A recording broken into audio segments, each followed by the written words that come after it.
Hello everyone, আসসালামু আলাইকুম। সেই বসে পড়ে গেছি মুরগির চামড়া ভুনো খাওয়ার জন্য। রেডি আমরা সবাই। সবাই বলতে কি, আমার বাসায় শুধু আমার আম্মু এসেছে বেড়ানোর জন্য। আমার একটা ছোট্ট বেবি আছে, তার বয়স হচ্ছে 5 বছর। আর আমার হাজব্যান্ড আজকে অফ ডে। সে আজকে তার অফিসে যায়নি, আজকে তার বন্ধ।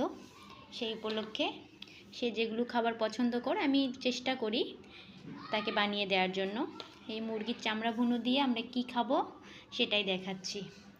এই যে আমার হাজব্যান্ড নিজের হাতে পরোটা ভেজে এনেছে।